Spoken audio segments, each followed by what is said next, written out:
Ya, saya senang bersama-sama dengan Bapak Ibu Saudara sekalian hadir pada saat ini. Izinkan saya, mengapa saya tiba-tiba ada di sini. Sebetulnya bukan tiba-tiba, saudaraku ya. Sudah jauh hari ya, bahwa seperti biasa dalam kerangka bulan misi sinode kita yang memang diadakan pada bulan Mei, itu ada kunjungan ya. Setahun sekali gereja-gereja dewasa akan mengunjungi pos-pos PIPK, dan tahun berikutnya pos-pos PIPK yang akan mengunjungi gereja-gereja dewasa. Supaya apa? Supaya kami yang dewasa itu bisa turut mendukung, mendoakan akan pos-pos PIPK yang pada akhirnya nanti juga akan menjadi gereja-gereja dewasa. Sebaliknya pos-pos PIPK juga akan bisa belajar kepada gereja-gereja dewasa dan juga bisa menjadi berkat ketika ada di gereja-gereja dewasa itu. Nah, dalam kerangka itulah kami hadir. Sebetulnya hadirnya cukup banyak ya. Kita tahu bahwa sinode kita itu ada sekarang 6 PGMB, yaitu gereja-gereja wilayah. Dan pada tahun ini giliran gereja-gereja dewasa yang akan mengunjungi pos-pos PIPK. Dan PGMB 2, yaitu gereja-gereja yang ada di Semarang, di Salatiga, di Demak, di Jogja, dan di Solo, itu masuk dalam PGMB 2. Oleh pengurus PIPK diminta untuk bisa mengunjungi akan sahabat-sahabat dan keluarga besar GKMI di Sumatera Utara itu. Oleh karena itu kami hadir ber-14 sebetulnya, dan sudah ada tersebar saat ini, baik yang ada di Aikanopan, di Tarutung, di mana lagi saya banyak mereka ya, dan juga di satu cabang kita ya yang lain, Pak Sega yang ada di sana. Dan saya mendapat kesempatan untuk boleh bersama-sama hadir dengan Bapak Ibu Saudara sekalian. Jadi ini memang bukan tiba-tiba. Dan tentu saya ingin memperkenalkan diri, karena sebuah pepatah berkata tak kenal maka tak sayang ya kan. Jadi baguslah ya menyayangi, itu kan memang perintah firman Tuhan ya. Terima kasih Ibu Pendeta Lidiana Sembiring yang sudah mengundang dan memfasilitasi kami sedemikian rupa. Izinkan saya memperkenalkan diri ya. Saya hadir bersama dengan istri saya. Nama saya Pendeta Sugih Arto ya. Nah, dalam bahasa Jawa Sugih itu artinya kaya, Arto itu artinya uang ya. Jadi orang tua saya itu memberi nama itu tentu berharap saya menjadi orang yang kaya uang, saudaraku. Dan saya pikir itu sesuatu yang baik dan bagus, daripada orang tua saya memberi nama saya Sugih Utang. Kan rasanya nggak enak, saudara ya. Saya banyak memimpin seminar KKR kesembuhan ilahi di lapangan-lapangan dan juga di perusahaan-perusahaan. Kan ya lucu gitu kalau saya mimpin seminar tentang misalnya terobosan ekonomi begitu, bagaimana orang bisa diberkati Tuhan, dan lalu pembawa acaranya atau worship leadernya, mari saat ini kita mengundang seorang pembicara yang luar biasa, di mana kita akan mendengar terobosan-terobosan yang bisa kita lakukan bersama dengan Tuhan. Kita akan mendapatkan akan pertolongan Tuhan, berkat Tuhan, dan pintu-pintu dibukakan, dan kita tidak akan terlilit hutang sama sekali. Dan saya panggil Pendeta Sugih Utang gitu kan. Loh, ini bener enggak gitu ya, antara pembicara dan namanya kok malahan itu ya. Jadi itu nama saya. Hadir di samping saya yang selalu setia mendampingi saya kemanapun, bahkan keliling dunia saya bawa dingin-dingin ke Eropa, separuh Jerman saya lalui bersama dengan dia, Ibu Lani Wati Widodo. Silahkan bangkit berdiri ya. Inilah pendamping saya yang setia. Kami sudah menikah hampir 30 tahun ya. Sudah 30 tahun ya, kalau lupa saya malah saking lamanya sudah 30 tahun ya. 3 orang kami dikaruniai 3 orang anak ya, semuanya laki-laki ya, kebetulan semuanya laki-laki ya, Theo, William dan Nathan ya. Theo yang sekarang ini juga sedang juga masuk di dalam jajaran hamba Tuhan di gereja kami di GKMI Sola Gracia ya. Dia menangani khususnya komisi dewasa muda ya. Jadi di kami itu ada mulai pembimbing komisi anak, komisi pemuda remaja, kemudian ada komisi perempuan, ada komisi senior. Nah, cuma ada selang jeda gitu ya antara pemuda ke dewasa ini tidak ada ya, makanya ada yang namanya dewasa muda ya. Dan itu pengalaman kami berkeluarga. Dan Bapak Ibu Saudaraku, jikalau ke Semarang silahkan hadir di gereja kami ya, namanya GKMI Sola Gracia ya. Sola Gracia itu artinya hanya karena anugerah, di Jalan Sompok Lama 5658 di Semarang ya. Silahkan hadir kalau sedang kuliah atau ada acara seperti Deborah, itu menjadi bagian kami selama beberapa bulan ya, karena kebaktian di GKMI Sola Gracia di Semarang ya. Kita punya 3 kali kebaktian, pada pukul 7, pada pukul 9 dan pada pukul 6 sore ya. Saya juga ingin menyampaikan salam dari seluruh keluarga besar GKMI Sola Gracia yang jumlahnya sekarang anggota kami lebih daripada 1000, untuk Bapak Ibu Saudara sekalian di tempat ini. Dan saya percaya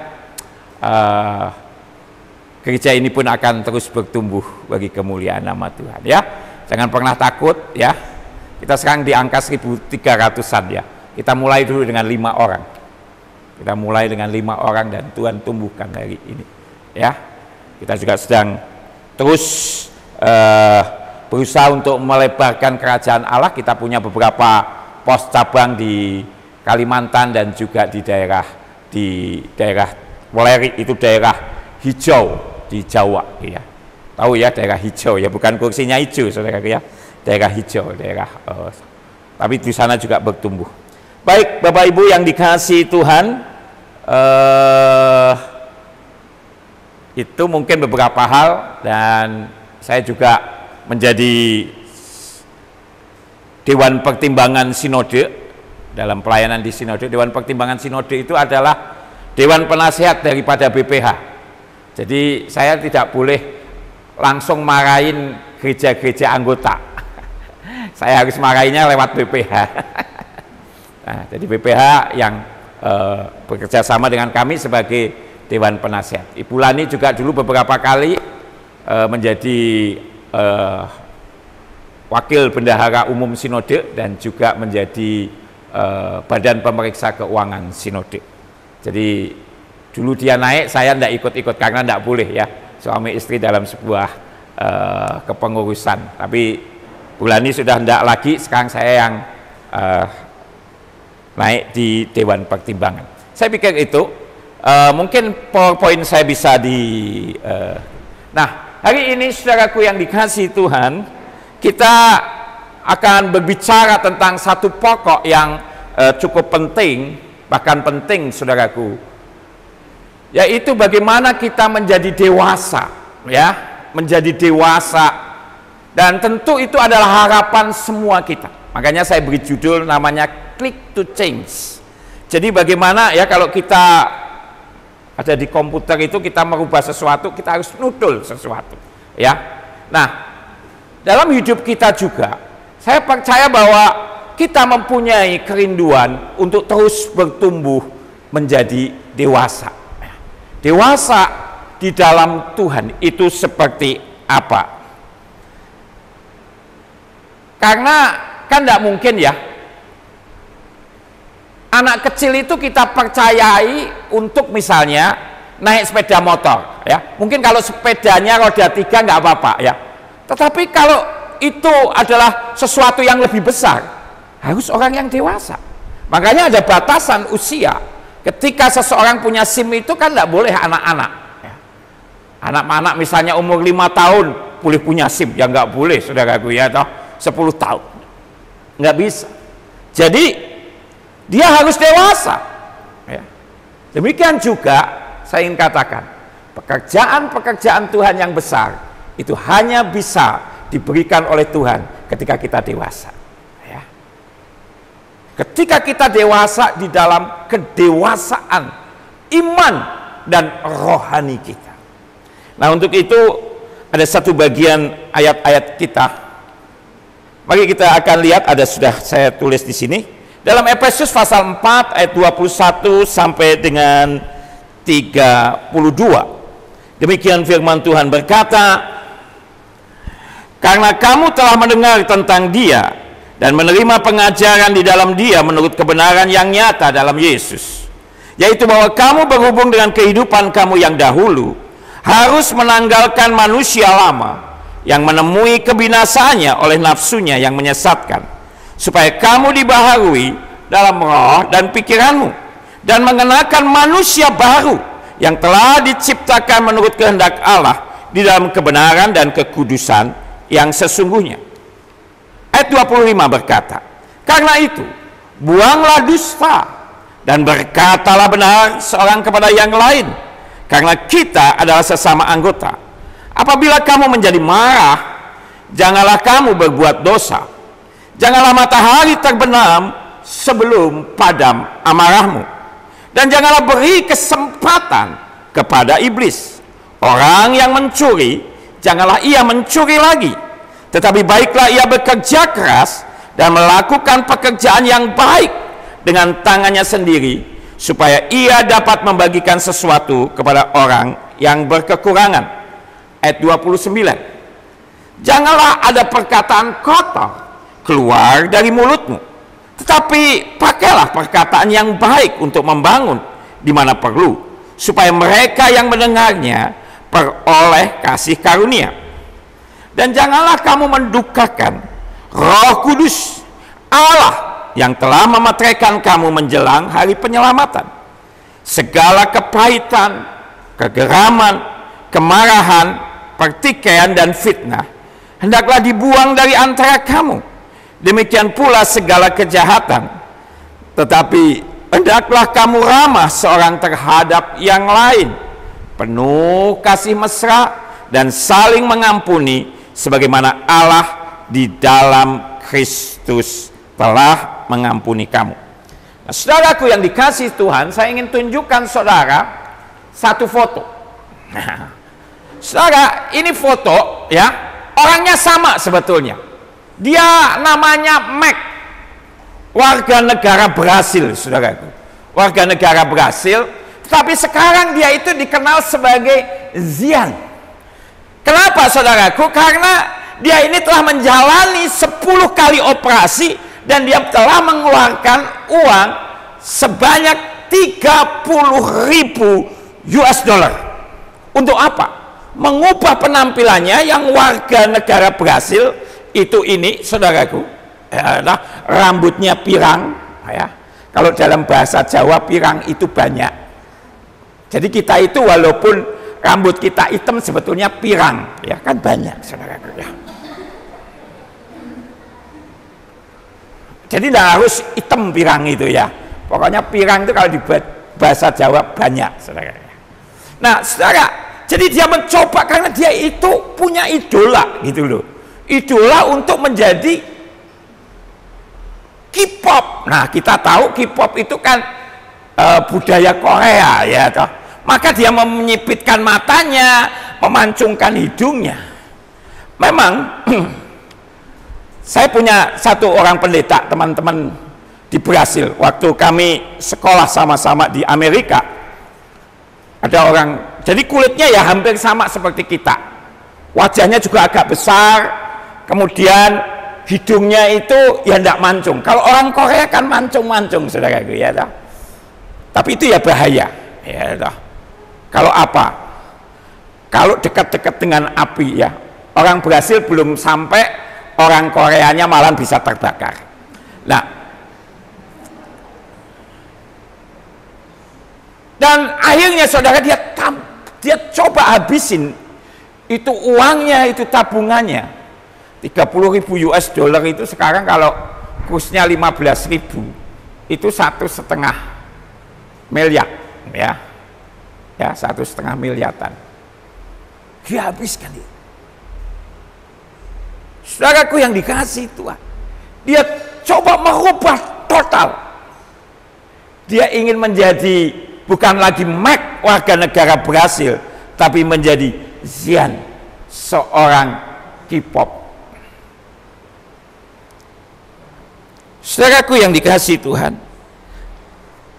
dia ingin menjadi manusia yang baru, tetapi menjadi manusia baru dalam teks firman Tuhan, dalam konteks wilayah rohani, itu bukan wilayah operasi plastik, ya.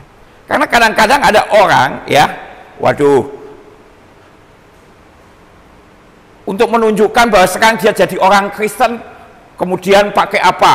Kalung salib sebesar botol aqua begini, saudara. Aduh, repot ya. Kan kadang-kadang ada begitu. Ini bukan wilayah fisik, saudaraku. Ya, banyak orang salah, ya, pakai salib begitu. Ya, Pak, enggak boleh Pak pakai salib. Ya, boleh-boleh saja. Tetapi menjadi manusia baru di dalam Kristus itu tidak dalam wujud secara fisik, ya, tidak dalam wujud secara fisik. Lalu bagaimana, saudaraku? Karena kalau kita bisa menjadi manusia baru, itulah kita akan bisa menuju pada proses kedewasaan di dalam iman dan pengenalan kita akan Kristus Yesus. Tapi kalau saudara tidak pernah menjadi manusia baru di dalam Kristus, maka proses pendewasaan itu tidak pernah akan terjadi dalam hidupmu. Nah, sekarang masalahnya adalah bagaimana supaya kita itu bisa bertumbuh menjadi manusia baru di dalam Kristus. Apakah hanya sekedar setelah dibaptis dia jadi manusia baru? Belum tentu. Ada banyak orang yang dibaptis kemudian juga menyangkali Tuhan, kan?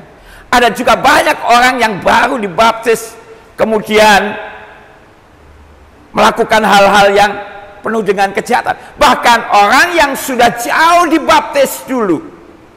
Indonesia dihebohkan dengan seorang jenderal namanya Sambu. Sambu itu Kristen, loh, saudara. Semua ajudannya itu ya Kristen. Tapi Anda tahu kan apa yang terjadi, dan itu menjadi viral.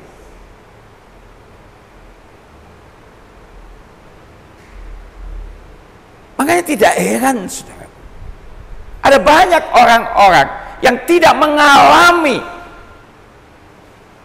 kelahiran baru untuk menjadi manusia baru. Anda tentu masih ingat bagaimana percakapan Tuhan Yesus dengan seorang ahli agama yang namanya Nikodemus di malam-malam itu. Yesus berkata kepada Nikodemus, kalau kamu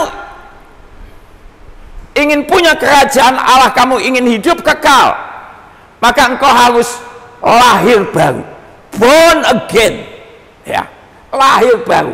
Nah, Nikodemus juga berpikir secara fisik, lalu dia bertanya sama Tuhan, Tuhan, bagaimana aku bisa dilahirkan baru? Aku sudah tua semacam ini, aku sudah jenggotan semacam ini, bagaimana mungkin aku masuk ke dalam rahim ibuku? Seringkali, saudaraku, itu menjadi wilayah daripada kita berpikir secara fisik. Kurang keras suara saya? Atau pakai ini aja ya? Oh, oke, ya, tak dekatkan lagi.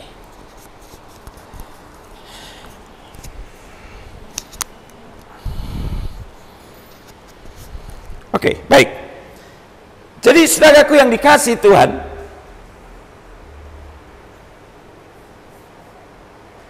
Nikodemus mulai berpikir, bagaimana aku bisa memperoleh hidup yang kekal? Aku sudah tua dan bagaimana aku bisa dilahirkan? Gak mungkin kan? Gak mungkin. Dan menarik sekali, Tuhan sedang berbicara bukan wilayah secara fisik. Ya gak mungkin lah ya, Nikodemus sudah tua begitu terus lahir, kembali lagi ke kandungan ibunya gitu ya toh. Mungkin ibunya juga sudah mati gitu kan. Ya kan gak mungkin. Lah kalau begitu, orang tidak pernah akan bisa lahir baru, dan itu artinya orang tidak pernah akan melihat kerajaan Allah. Ini bukan faktor secara fisik. Nah, sekarang bagaimana kita menjadi manusia baru? Yang pertama, saudaraku yang dikasih Tuhan, kemauan untuk menanggalkan manusia lama. Kemauan untuk menanggalkan manusia lama. Kalau Anda melihat dalam Efesus pasal 4 ayat 22 tadi, yaitu bahwa kamu berhubung dengan kehidupan kamu yang dahulu, kamu harus menanggalkan manusia lama yang menemui kebinasaannya oleh nafsunya yang menyesatkan. Kalau kita belajar, saudaraku, ternyata metodologinya menjadikan manusia baru itu bukan dari luar, seperti Mac tadi yang mencoba merubah penampilannya supaya menjadi manusia baru. Mac yang dikenal sebagai warga negara Brasil sekarang menjadi Mac seperti orang Korea. Tidak. Yaitu saudaraku, tetapi dari dalam. Dan ini adalah dimulai dengan mendiagnosa penyakit manusia yang lama dari dalam, dengan kemauan untuk menanggalkan jubah manusia lama kita. Ini penting sekali. Karena apa, saudaraku? Ingat ya, Tuhan itu berkata begini, menarik, penghakiman itu akan dimulai di rumah Tuhan lebih dahulu. Itu artinya apa? Bahwa pada saatnya yang kudus akan semakin kudus, yang sesat ya sudah. Dan ini sudah terbukti. Jadi hati-hati. Itu untuk apa, saudara? Untuk menyucikan kita, sungguh-sungguh menjadi orang-orang yang Tuhan mau kita menjadi anak-anak Tuhan yang dewasa dalam iman dan siap untuk menjadi mempelai. Karena kalau tidak terjadi, kita masih belum dewasa, maka pernikahan anak domba Allah menjadi pernikahan dini. Dulu ada ya sinetron namanya Perkawinan Dini, saudara. Allah tidak pernah menghendaki. Hanya orang-orang yang dewasa yang boleh menikah. Dalam tata aturan kita sudah jelas, ya kan? Itu yang akan dibawa kepada Kristus sebagai sang mempelai. Harus dewasa. Kan tidak mungkin, saudara, bahwa anak 5 tahun begitu terus nikahkan gitu ya dah. Kalaupun ada anak-anak yang masuk, ya biasanya gayanya kan ada 2 gaya. Indonesia itu masuk bersama, tapi kalau gaya barat kan prianya sudah di depan, terus masuk nanti satu demi satu itu. Biasanya yang masuk kalau anak kecil apa? Pengapit. Tidak mungkin yang masuk itu yang calon mempelainya gitu. Nah sama, kalau kita ya tidak dewasa, ya itu pernikahan dini ya, nggak bisa terjadi. Oleh karena itu ya, tanggalkan. Yaitu dari dalam kita diagnosa ya. Allah itu rindu kita itu makin hari itu menjadi makin serupa dengan Kristus Yesus. Manusia lama kita dalam bahasa Yunaninya disebut dengan palaios anthropos ya. Adalah manusia dosa yang dalam dirinya terdapat segala sesuatu yang duniawi, percabulan, kenajisan, hawa nafsu, nafsu jahat, keserakahan, penyembahan berhala, ada dalam Kolose 3 ayat 5, amarah, geram, kejahatan, fitnah, kata-kata kotor. Saudaraku yang dikasihi Tuhan, dan kita juga seperti itu dahulunya. Tetapi apakah itu selesai? Kita harus koreksi diri kita di hadapan Tuhan terus menerus. Jangan pernah hanya puas menjadi seorang Kristen, apalagi hanya sekedar KTP, apalagi hanya sekedar ya keturunan. Tidak. Kekristenan berbicara tentang bagaimana kita hidup sesuai dengan apa yang Tuhan mau. Kekristenan bukan sekedar agama. Kekristenan adalah sebuah relationship, sebuah hubungan antara kita dan Allah. Saudaraku yang dikasihi oleh Tuhan Yesus Kristus, tetapi bersyukurlah kepada Tuhan. Karena apa, saudaraku yang dikasihi Tuhan? Dosa itu adalah, kalau kita lihat, adalah faktor utama penghalang persekutuan kita dengan Tuhan. Itu faktor utama.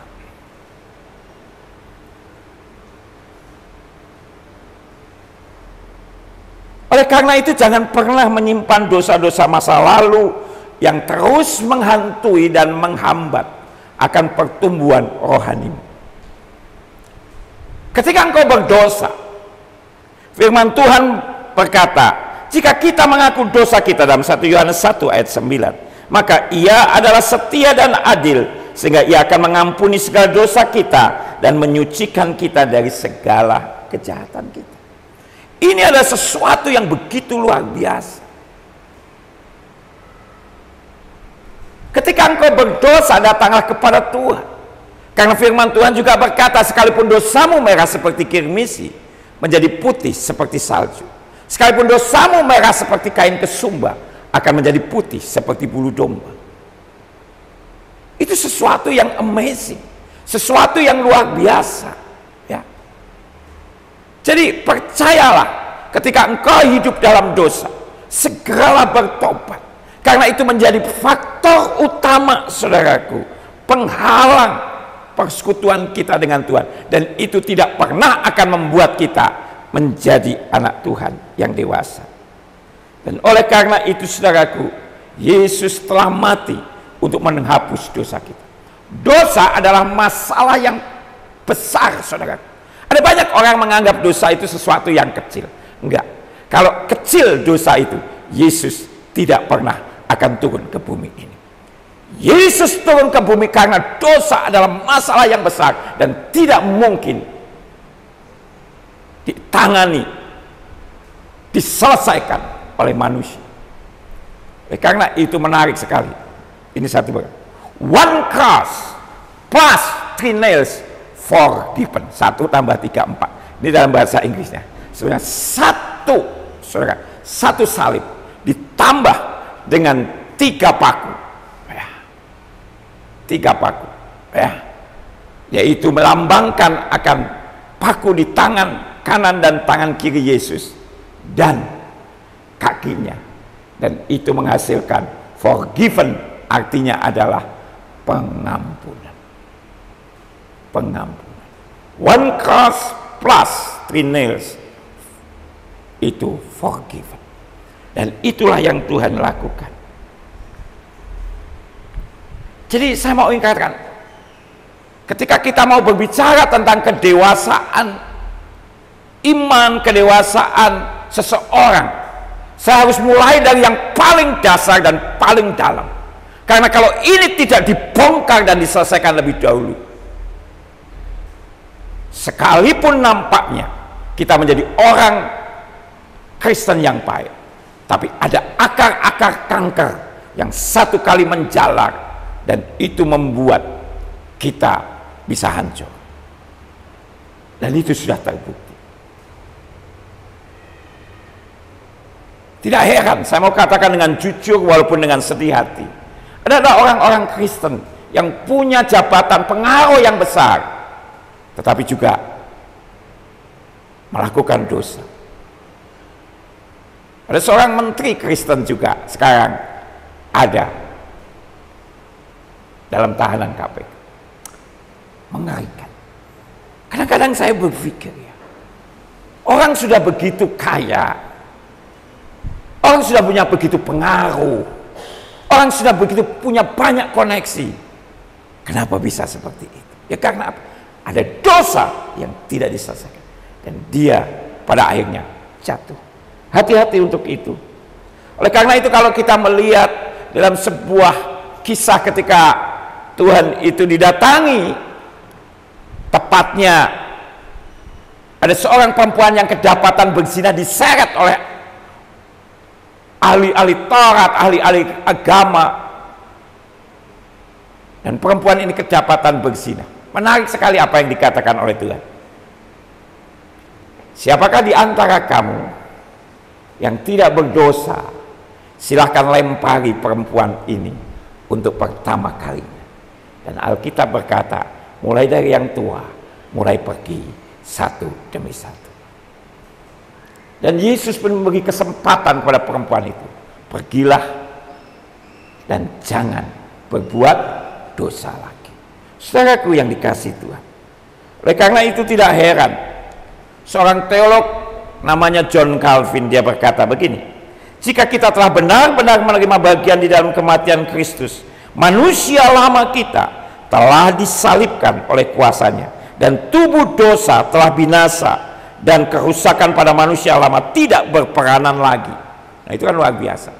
Dosa itu tidak lagi punya kuasa dan tidak berperanan. Jika kita telah menerima kebangkitan Kristus, olehnya kita telah dibangkitkan pada hidup yang baru yang selaras dengan kebenaran Allah.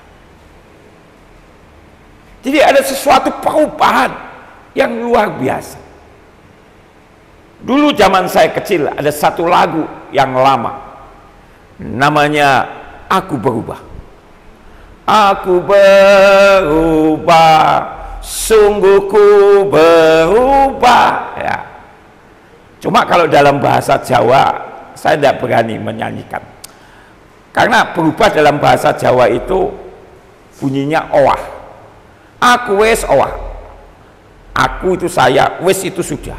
Aku wes owah, ya. Aku berubah, betul, sebetulnya sama. Tapi dalam konteks Jawa, kalau orang owah itu gini ya. Jadi jarang sekali Anda kalau lagu itu kemudian ditranslate dalam bahasa Jawa, ya. Karena jadinya aku sudah edan, itu artinya saya. Saudaraku yang dikasihi Tuhan, tentunya bukan itu yang dimaksud, ya.